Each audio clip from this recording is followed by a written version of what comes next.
Ray, local artist and Buffalo Center for the Arts and Technology alumni, and that lyrical exercise that I just kicked to you was called 2020 Vision, available on my chapbook called The In-Between. As a result of my Just Buffalo 2021 Youth Fellowship Project. But, ladies and gents, and everyone in between, this is the DreamCore exhibit where we explore the daydreams and the conversations in between. Here we have our lucid dreamers giving you a glimpse into their subconscious minds. But, before we get into that, I would like a show of hands. Who here all keeps a dream journal? Okay, 1, 2. Okay, we got a couple dreamers in the crowd. Well, after tonight's reading, I'm sure you'll be inspired to keep one for yourself. Yes, furthermore, and let the poets know that they are being heard by giving a quick hoot or a quick snap if you'd like to do that. Have anybody here ever been to a poetry open mic before at all? Absolutely, so you already know the vibes. All right, let's kick tonight's reading off with our very first poet.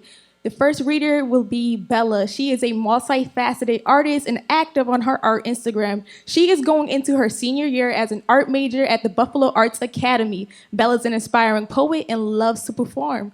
So let's all give a huge round of applause for Isabel Lamberty.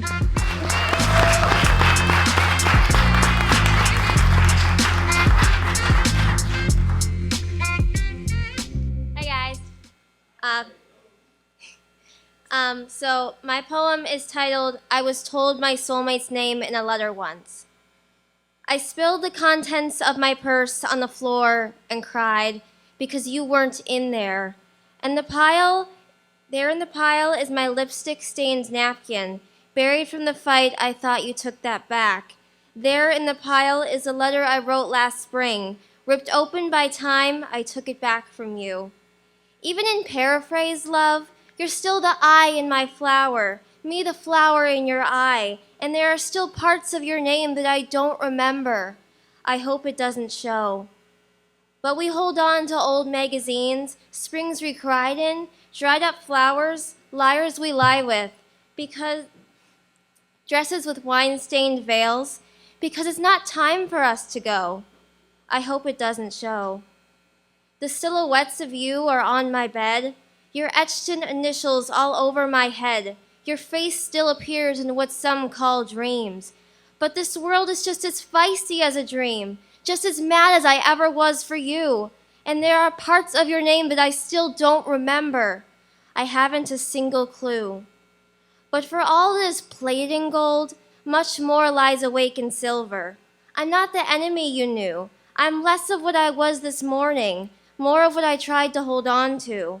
I tried to hold on to moments like this when I get to be loud, pauses in late-night rainstorms, people who walk too close to the curb of life, and those that taunt this world in crumpled-up poetry. I hope it doesn't show. For even in paraphrase, love, even if you're right here, right in front of me right now, I would still miss the chance to ask you the parts of your name that I don't remember.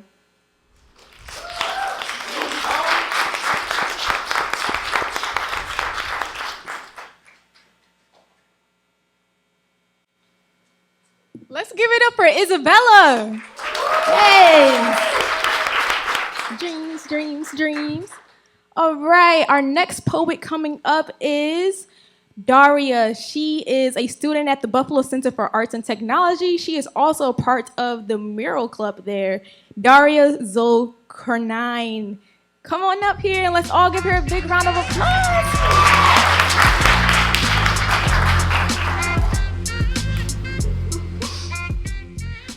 I'm standing on the tile floor, the coolness of the marble on my naked feet, staring at the same body I see every day, smoothing the blue shirt that my mom made me wear. I wanted to wear the green one, I thought.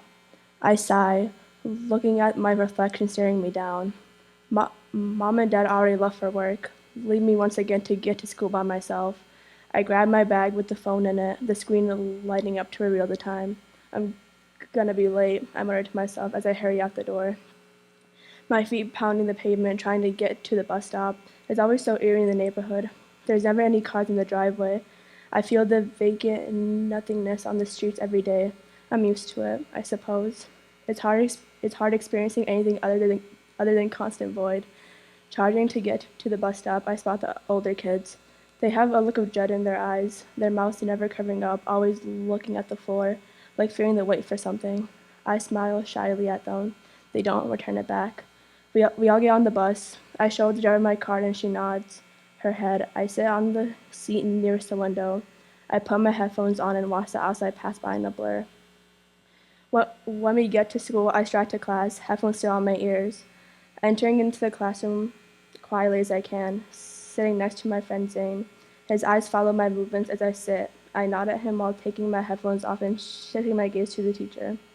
Hello, ninth graders, welcome back. In Unison, we all say, hello, Mrs. Glass. I stare at my teacher, looking at her face, concealer failing to cover the prominent bags under her eyes. I can tell there's no sparkle in her gaze, like something she really loved was taken away from her. She hides it with a genuine-looking smile. I wonder how she does it. Brushing off the thoughts, I lean back in my chair, zoning out into a daydream when Mrs. Glass says something that catches my attention. Today, we're learning about the system. Why are your parents at work mostly? Why teachers, principals, and parents only expect you guys to focus on the subjects you're best at? There are reasons for everything, and my job is to explain them to you all. I stopped moving for a moment, averting my gaze to her. I didn't know we were learning this today. In the grades below, we were taught that the system is there to benefit us, but we never knew why.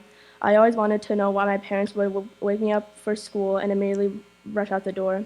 I wanted to know why my parents never spent any time with me other than being at home and occasionally helping with my homework. I wanted to know why no one was curious about anything. Why would they brush me off every time I asked something? Why was I the only one with questions? Now I'm finally getting my answer I longed to know. Slowly, I put the two front feet of my chair down and focus. Feeling the wetness on my palms, my hands go cold. Lightly as I graze my fingertips on my palm, trying to relax. Why am I so nervous? My hands lift from the desk, the air cooling them even more. They reach the sides of my jeans as I rub them back and forth in an attempt to dry them. Everyone take out your notebooks and turn to a clean page, said Mrs. Glass. I do as she says, reaching for my backpack, unzipping the top and grabbing my green and yellow notebook. You all have heard throughout your elementary and middle school years that the system is only here to benefit us as a society. Every day, people go out and work for the time they leave the house to when the sun sets, Mrs. Glass continues. As a start, let's talk about the subject placement. You are all analyzed throughout the years of school to help us figure out what subjects you're good at. This is to ensure we let you focus on subjects you enjoy and what will help society. Okay, fine, I get that. Focus on things you excel in and work on that. But I never understood why it was so extreme. It didn't make sense why we couldn't expand and try other stuff. Why only focus on what we're good at? My curiosity couldn't take anymore. I lift my arm and raise my hand in the air. Yes, Amar. Question? My breast slightly hitches for a second. I say, why is it so extreme? My face slightly tenses. She's clearly taken aback by my question, but she simply says, please elaborate. Shifting in my chair a little bit, I explain, why can't we expand our... I stop, leaning in my chair again, looking at the ceiling, trying to find the right word. The word came to me quickly. I shift my gaze back to the teacher, finding the word I was looking for. Knowledge. I finish. My teacher gives me a tight smile. She takes a sharp breath. Why would we need to? If you're good at something, focus on that. She looks over at the whole class. She continues by saying, when we expand our learning, we don't master anything. Instead, we become a jack of all trades. It's better to be amazing at one thing than to be okay at everything else. Everyone nods their head in unison, except me. The teacher looks at me once more in breath. Does it answer your question, Amar? No, I thought, but nodding my head anyway. It still doesn't make sense.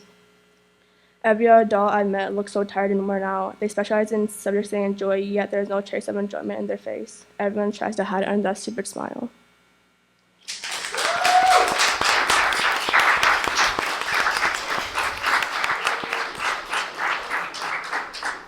Everybody tries to hide behind that stupid smile. That's a word. That's a word. All right. I have a question. Have you ever been in a situation where the proposition sounded too good to be true? Okay, keep that in mind. Picture this. I'm riding my bike down Elmwood Village after a semi-successful job interview.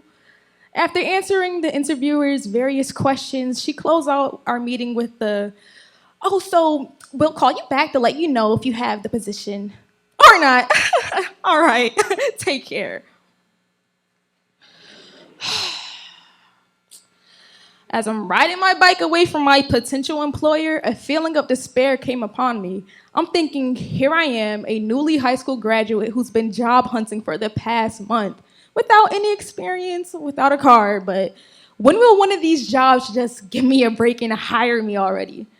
While I'm riding my bike, contemplating my entire existence, my train of thought is interrupted when a girl blurts out to me saying, "Hey, are you looking for a job?" How does she know that? Is she psychic or something? Serious question. She then goes on to tell me that I could be making $700 a week. You enjoy making money, right? I respond, doing what exactly? Oh, we go door to door, getting people to sign up for our company. I continue to listen to her, but after seemingly 5 minutes of trying to get a concise answer from her and the manager, besides, you could be making $1,000 a week off a commission easily. Here I was just riding my bike down the street until these complete strangers stopped to tell me that I'll be great at their job because by me riding my bike down the street, that obviously makes me a people person. I started to think, the money would be nice, but something was off. Something was off. Here we are standing outside of Panera Bread, the employees practicing their sales pitch amongst each other. 2-week-old employees are recruiting people off the street. Interviews are taking place all while I'm trying to focus on not having my bike get stolen because it's still on the sidewalk while she's stopping to talk to me. There's so much going on all at once. I didn't know where to direct my attention to. The hiring manager sees me assessing the scenario and says, "Yeah, we're working on our own office space." Your own office space? So you're telling me you can't afford to rent an office space for your employees, so you're instead having meetings in front of Panera Bread, promising me a $1,000 check every week? Without any experience? Without a car? Again, I didn't know where to direct my attention to. Besides, my intuition. With the help of a sophisticated search engine, Google, I found out that the so-called company has multiple class action suits against them. For guess what? Guess. Absolutely scamming people. You got it absolutely correct. I'm glad I walked away that very fateful day. All of this to say, if a proposition sounds like a dream come true, then there's probably a nightmare wanting to come toward you as well. Ladies and gents and everyone in between, we have 2 more readers coming onto this platform this evening. Coming up next is Theo, a rising senior at Amherst High School, a youth ambassador with the Just Buffalo Writing Center. Let's all give a round of applause for Theo as he comes up to be our next reader.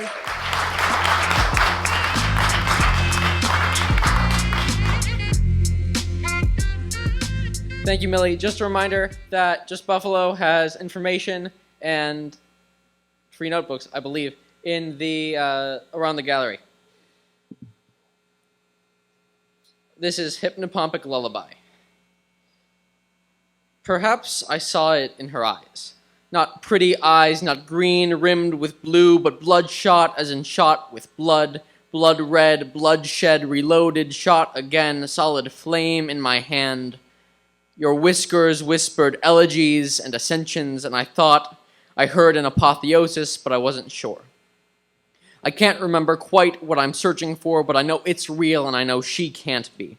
I don't have the appetite for very many real things anymore. They upset my stomach, but this one is worth a couple ships of sailors upon that acid sea. Reflected in those rubies forced in pristine sockets not made for them, someone peripheral exists that can only be described in comparisons, and he is alone. I wish I could tell him it'll be okay, just a couple years. He is peering through emeralds and tells me, "Kid, it'll be all right," and he holds me spectrally.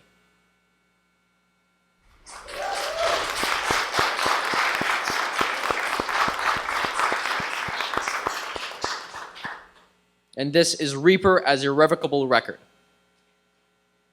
Ghosts are in flickering lights, but not in the lights going out. In midnight, New Year's Eve, that was probably 11:57. Ghosts are in the things I thought were dreams, but were just summer sunlight refracted through the windows by the door. Ghosts are in heaven as a concept. Ghosts are in may her memory be for a blessing, a revolution. Ghosts are in high resistance, high voltage, low current. Ghosts are in seat belts that don't want to buckle and the smell of sweat. Ghosts are in always thinking my dad was too superstitious but never wanting to tell him. Ghosts are in sharp silencing looks at Christmas. Ghosts are in the divine power of creation and deification of the fragile human body and the miracle of the mortal mind.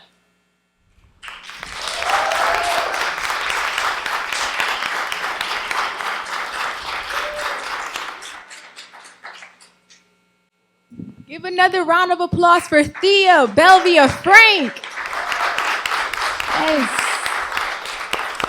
And last but not least, Elle has been a poet and youth ambassador for the JBWC for 4 years. She is an incoming college freshman studying creative writing, among other things. Elle loves to read, scroll through TikTok, sit in bookstores, and play air guitar. Round of applause for Elle.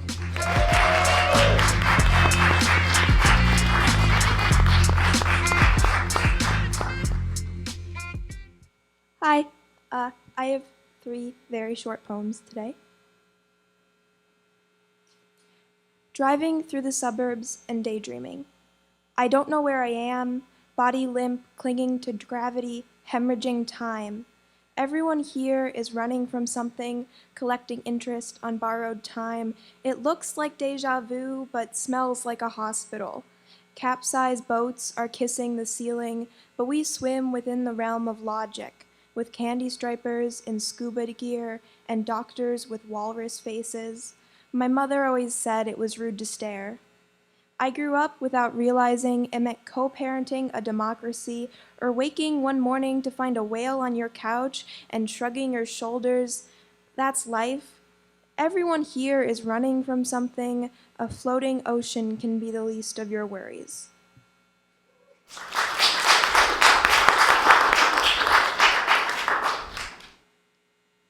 This is an exquisite corpse postcard.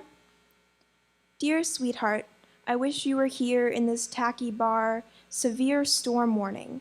Falling stars are likely. Brace for impact.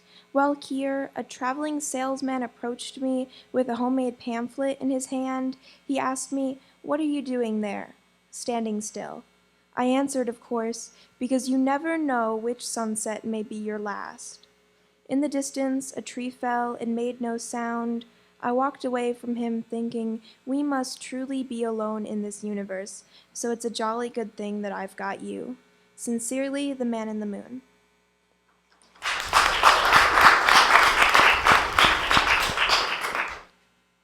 My beautiful nightmare. Do you remember first grade? I do, because I couldn't tie my shoes, and you turned 6 at a run-down Chuck E. Cheese, and because of your Nintendo, an endless Super Mario melody, the school TV cart, Teletubby apparitions, your tie-dye yoga mat, and because of nap time, when the room fell into air-conditioned silence, and I fell into beautiful nightmares. We are all children relative to the age of the universe, recycled atoms burning brightly in our probably human, cursory manner.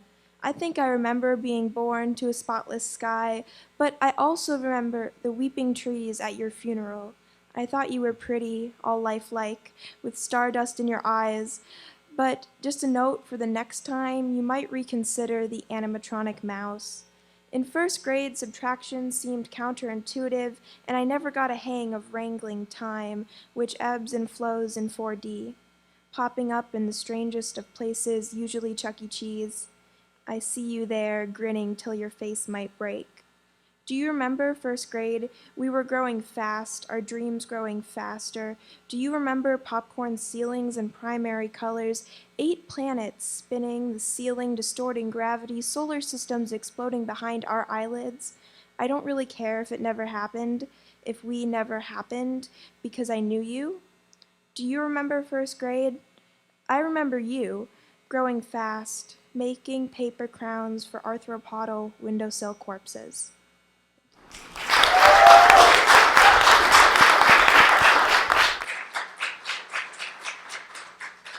Thank you, Elle, for those beautiful 3 poems. Precious. I'll be reading one of my poems from my chapbook called The In-Between, and this one is called Picking Flowers in My Neighbor's Lawn. How come my curiosity dares to be a martyr? For the berries that glisten like fine rubies speak to me through my neighbor's metal divide, daring my hand to snatch at them like the thief in the night, even when a lick could cause my throat to swell. A power higher than mine has my will restrained, allowing a moment to ponder. Were they ever sweet? Maybe if my neighbor Sammy would have fed his pit bulls, the soil wouldn't have become so poisonous, striking the naive seeds before it could even hope to flourish. I won't wallow in deafness to a sound command this time. I'll leave these kinds of flowers alone. Even if the winter caused my stomach to curse at me for wasting a crumb, the berries would always be a valid waste. For I know that hollow shells remain swallowed into the grass that now stand tall like the legs of storks, into the same grass that my brothers fed my training wheels to that summer, ultimately making me learn how to ride my bike. I'm glad to have not eaten those berries, no matter how much my brother tells me how sleep will block out my stomach's thunder. Picking flowers in my neighbor's lawn.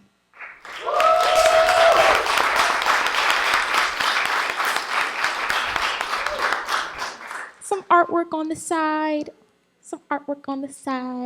Yeah, this is from my JBWC project. It's like a mixed media type of thing.